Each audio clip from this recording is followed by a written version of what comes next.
যে যদি কোনো নারী মাহরাম ছাড়া ঘুরে তার জন্য তো না, কিন্তু এই বক্তব্য তো এনসিপি এন্ডোর্স করে নাই। না এন্ডোর্স করে নাই, কিন্তু তার বিপক্ষে কথা বললো না কেন?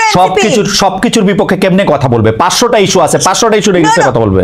একটা সেকেন্ড, সবকিছু না। আরে আমার কথা হচ্ছে, আমি আবারও বলছি, এটা অনেক স্বপ্নের, অনেক আশা কিন্তু এদের কাছে।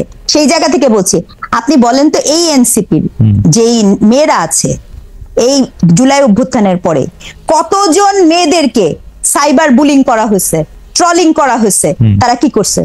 তারা তাদের নিজেদের লোকদের নিরাপত্তা দিতে পারে না, আমাদের নিরাপত্তা কি দিবে? এই প্রশ্নের উত্তর দেন না। সেটা তো আমরা তো ওদের কাছে মানে সবকিছুই আমরা আমি জিনিস জিজ্ঞেস করতে চাই যে আপনি উত্তর দিতে পারেন, স্নিগ্ধাও উত্তর দিতে পারে, আমার কোনো সমস্যা নেই। প্রশ্নটা হচ্ছে ব্যক্তির স্বাধীনতার মাত্রা কতটুকু? কি এটার ব্যক্তির স্বাধীনতার কোনো মাত্রা নাই সামান্তা। আমার উত্তর আমি দিলাম, ব্যক্তির স্বাধীনতার কোনো মাত্রা নাই। ব্যক্তি স্বাধীনতা দিয়ে বুঝবে একটা ক্রাইম করা পর্যন্ত আপনার জন্য সিআরপিসি আছে, পেনাল কোড আছে, এর বাইরে যদি সে কোনো কিছু করে সেটা আইনভাবে ব্যবস্থা নেবে। একটা ব্যক্তির স্বাধীনতা কত সালে পেনাল কোড আপনি নতুন করে করেন, আপনারা ক্ষমতায় আসেন, নতুন করে করেন, যেটা এক্সিস্টিং আছে সেটার কথাই। এখনকার পেনাল কোড কত সালের? এখনকার পেনাল কোড কত সালের মানে কি? পেনাল কোড তো পেনাল কোড, পেনাল কোডের তো প্রতিদিন পেনাল কোডের মধ্যে অনেক চেঞ্জ আছে। এটা 1858 সালে এই যে শেখানো পড়ানো বুলির পাশাপাশি এইটাও শোনেন, 1858 সালে যে পেনাল কোড আছে, বাংলাদেশে প্রতিদিন নতুন নতুন করে যে আইন এনাক্টেড হয়েছে গত 54 বছরে, তার মধ্যে ওই পেনাল কোডের আইনগুলি চেঞ্জ হয়েছে। গড়ে বইটা 1858 সালের, কিন্তু বাংলাদেশের হওয়ার পরে যত আইন, হ্যাঁ সবগুলি চেঞ্জ হয়েছে। হ্যাঁ, তো যাই হোক, এইটা এখন যে জায়গায় দাঁড়ায় থাকে। আপনি যে উত্তরটা দিচ্ছেন এটা কি মানে যে ব্যক্তি স্বাধীনতার যে সংখ্যাটা আপনি দিচ্ছেন, স্নিগ্ধাপা একটু সাইলেন্ট করার অসুবিধা নাই, কিন্তু এই যে ব্যক্তি স্বাধীনতার যে ফরম্যাটটা বলছেন এটা কি যথেষ্ট ক্লিয়ার কাট হয়েছে কিনা? আপনার কাছে কি মনে হয়? যেমন আপনার কাছে কি মনে হয়? আমি বলছি ব্যক্তি স্বাধীনতার ক্ষেত্রে আমি উত্তর পাইনি। আপনি আমাকে আবার জিজ্ঞেস করেন প্রশ্নটা, এটা আমি আগে উত্তর দেই। ব্যক্তি স্বাধীনতার প্যারামিটার মানে এই আপনি মাত্র আমারে জিজ্ঞেস করছেন, আমি স্পষ্ট বলছি ব্যক্তি স্বাধীনতার কোনো সীমাবদ্ধতা নাই। ব্যক্তির স্বাধীনতার সীমা হচ্ছে ব্যক্তির স্বাধীনতার সীমা হচ্ছে একটা ক্রাইম করা পর্যন্ত। যেমন ধরেন আমার ব্যক্তি স্বাধীনতা হচ্ছে, আমি বুঝি নাই কায়েম করা মানে, বুঝি নাই। আমাদের খাতা কলমে যেটাকে ক্রাইম হিসেবে গণ্য করা আছে, যেমন ধরেন আমার ব্যক্তি স্বাধীনতা নাই আপনাকে একটা টোকা দেওয়ার জন্য, এই টোকাটা একটা ক্রাইম, আমার এটা ব্যক্তি স্বাধীনতার মধ্যে পড়ে না। আমি আপনাকে এটা টোকা দিতে পারবো না, কিন্তু আমি আমাকে টোকা দিলেন, আমি মনে করলাম এটা একটা ক্রাইম, তাহলে আমি কি না মনে করলেন না? আমি টোকা দিতে পারবো না, টোকা দেয়াই ক্রাইম। আমি মনে করলাম যে এটা একটা ক্রাইম, সেইটাই তো আমি তো বললাম যে টোকা দেয়া তো আসলেই ক্রাইম। আমি আপনাকে টোকা দিতে পারবো না, কিন্তু আমি নিজে রাস্তায় দ্বারা খাইতে পারবো, এটা আমার ব্যক্তি স্বাধীনতা। রমজান মাস হলো, তাহলে তো ক্লিয়ার হয়ে গেল। মানে এই বিষয়গুলো দেখুন, আপনি আর আমি যখন আলাপ করতেছি তখন কিন্তু একটা আলাপের মধ্য দিয়ে এটা একটা মধ্যস্থতা হয়ে যাচ্ছে। কোনো মধ্যস্থতা হয় নাই, আপনি কিন্তু আমার কথা বুঝতেছেন না সামান্তা, আমার কথা বুঝতেছেন না। আমার কথা আপনি বুঝতেছেন না, আমি আর একটু ভালো করে বলি। যেমন আপনার সাথে আমি যখন আলাপ করতেছি, যখন আমরা 3 জন মিলে আলাপ করব, আমরা যখন 10 জন মিলে আলাপ করব, কোনো না কোনো বিষয় এটা মধ্যস্থতা এবং একটা কমন গ্রাউন্ডে আসতে স্বাভাবিক। কিন্তু যখন একজন লোক হাতে একটা বেত নিয়ে একজন লোককে কান ধরে উঠবস করায়, তার পাওয়ার শো করে, এটার কোনো সমতা নাই, এটার কোনো আর্গুমেন্ট নেই, এটা কোনো আলোচনা না। এটা হচ্ছে একজন লোক তার পাওয়ার শো করে আরেকজন লোককে ডমিনেট করতেছে, এটা হচ্ছে এই জিনিস। তার মানে এটা পরিষ্কারভাবে এটা অন্যায়, এটা করা ঠিক হয় নাই। এবং এইটার ব্যাপারে আমি জানতে চাইছিলাম এটার ব্যাপারে এনসিপির কি অবস্থা? না এটা এনসিপির অবস্থান তো আমি বললাম, এর চেয়ে ক্লিয়ার আর কোনো মানে আপনারা দুইজনই আমাকে বেশ একটা ট্রায়ালের মধ্যে নিলেন যে আমি কোনোভাবেই এটা ক্লিয়ার আনসার দিচ্ছি না।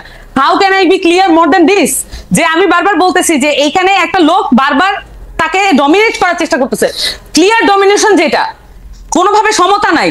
এখন ধরেন আমরা যখন আমাদেরকে এখানে বলা হয় যে আমরা ফাইট করছি ইয়ার সাথে, মানে আওয়ামী লীগের সাথে, এটা একটা অসম লড়াই ছিল। আমাদের ছেলেপেলের হাতে ছিল লাঠি আর ওখানে ছিল বন্দুক আর উপর থেকে এয়ার স্ট্রাইক। তাহলে এটা কিভাবে সমতার ভিত্তিতে?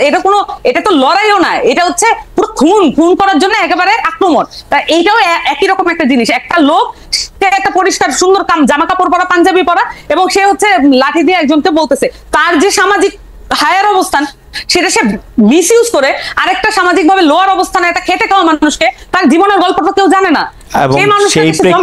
সেই প্রেক্ষিতে আমি জানতে চাইছিলাম যে এনসিপি রেস্টুরেন্ট খোলা রাখা, বন্ধ রাখা, কেউ এই ধরনের কাজ করানোর জন্য এটা সাপোর্ট করে কিনা? দুইটা সেপারেট জিনিস। হ্যাঁ, খালেদ ভাই, এটা দুইটা সেপারেট জিনিস।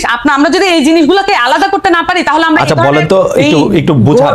মানে এটা আলাদা জিনিস। আমি বলি একটা জিনিস হচ্ছে যে আমি যখন বললাম যে আমি ঘটনাটা যখন বললাম যে এখানে একটা মানুষ ডমিনেট করতেছে আর একটা লোককে এবং তাকে শারীরিকভাবে আহত করছে, এইটা একটা বিষয়, এটা আলাদা। এবং সেই সাথে আপনি বলতেছেন তাহলে কি এনসিপি পুরো একদম রমজান মাসে কি করা মনে করে?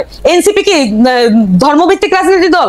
এনসিপি কি মনে করে যে এই আলেমদেরকে একদম প্রত্যেকটা ধর্মের প্রত্যেকটা বিষয়ে তারা ফতোয়া দিবে? আমরা কি বলছি আমাদের যে আত্মপ্রকাশ, রমজানের দোকান খোলা থাকবে কি থাকবে না? রমজানের দোকান খোলা থাকবে কি থাকবে না? এখন আমি বলি এটা কিভাবে নিশ্চিত করতে হবে? আপনারা বলবেন যে এটা আপনাদের উইশ ধরনের আমি আমার উইশ বলতেছি, আপনি কি আমাকে বলতে দিবেন? আপনি বলতেছেন তো, বলেন। আমি বলতেছি তো, এখানে ক্লিয়ারলি এখানে ইসলামের মধ্যে এবং নানান ধর্মের মধ্যে অনেক ধরনের ফ্যাকশন আছে, অনেক ধরনের বিষয় আছে। প্রত্যেকের রিপ্রেজেন্টেশন নিশ্চিত হয়, এমন করে বোর্ড গঠন করে দিক, এমন ভাবে বোর্ড গঠন করে দিক যেখানে এই যে তাত্ত্বিক আলাপটা হোক। সেটার জন্য তো আমরা ওয়েল ইকুইপ না। আমাদেরকে যদি ফ্যাসিলিটেট করতে বলে, আমাদেরকে যদি জনতা সেই দায়িত্ব দেয়, আমরা সেটা করব। সকল পক্ষ থেকে আমরা আলেমদেরকে নিয়ে আসবো, এক বোর্ডে বসেন, আপনারা সিদ্ধান্ত নেন এটা কি হবে। কিন্তু যে কোনো একটা পার্টি এটা হ্যাঁ না বা এটা বলে দিল আর সেটাই হচ্ছে ওই বাংলাদেশের রুলস হয়ে যাবে। ধরেন জামাত বলছে যে এটা করা, আমি বলতেছি জামাত বলছে এটা করা উচিত না, আমরা বলতেছি এটা করা উচিত, তাহলে বাংলাদেশের জনগণ কি করবে? কার কথা শুনবে? যে পার্টি করে সেই পার্টির কথা শুনবে। তাহলে বিভাজন আরো স্পষ্ট করি আমরা। আপনারা এটা বোর্ড করে দেওয়ার পক্ষে যারাই আলোচনা করবে এবং সেটার মধ্যে আলেমরা থাকবে। আমরা মনে করি স্পেশালাইজ যে কোনো বিষয় যখন আপনি মনে করতেছেন যেটা, আমি মনে করতেছি যে এটা, আমি মনে করি সেটা আপনি মনে করতেছেন এটা স্পেশালাইজ বিষয়। আমি বলতেছি ভাই এটা স্পেশালাইজ বিষয়, আমি মনে করতেছি এটা স্পেশালাইজ বিষয়। এবং এইটা আমি রাস্তায় খাবো কি খাবো না, মানে রেস্টুরেন্টে খাবো কি খাবো না, এটা স্পেশালাইজ বিষয়।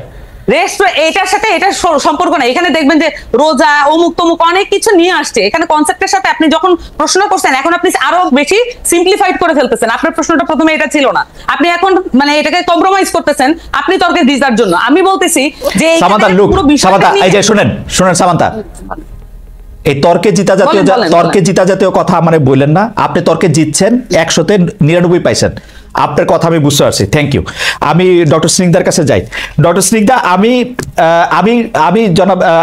আমি সামান্তা শারমিনের কথা আমি বুঝতে পারতেছি। তারা বলতেছেন যে এই দায়িত্ব তারা কেন নিবেন, যে এই দায়িত্ব তারা যে একটা ঘোষণা করবেন। এটা আমি বলি নাই। আচ্ছা আবার বলেন, কি বলছেন?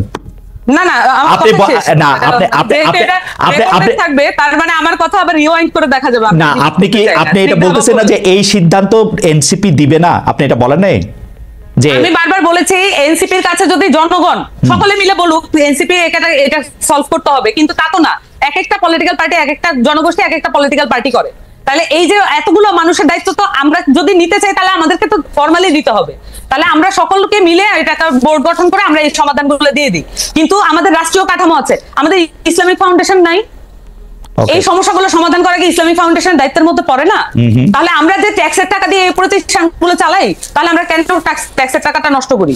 ওকে, আমি আর কিছু বলতে চাই না, মোটামুটি এটা রিওয়াইন্ড করে দেখা যাবে। আচ্ছা, প্রথম কথা হলো যে ইসলামিক ফাউন্ডেশনের প্রসঙ্গটা যখন আসছে, ইসলামিক ফাউন্ডেশনের কথাতে আমরা জানি যে ইসলামিক ফাউন্ডেশন এসব ক্ষেত্রে আসলে ওই মানে স্পষ্ট অবস্থান নেয় না। আমরা একটু ডক্টর রিজনের কাছে আসতে চাই যে এটা নিয়ে আসলে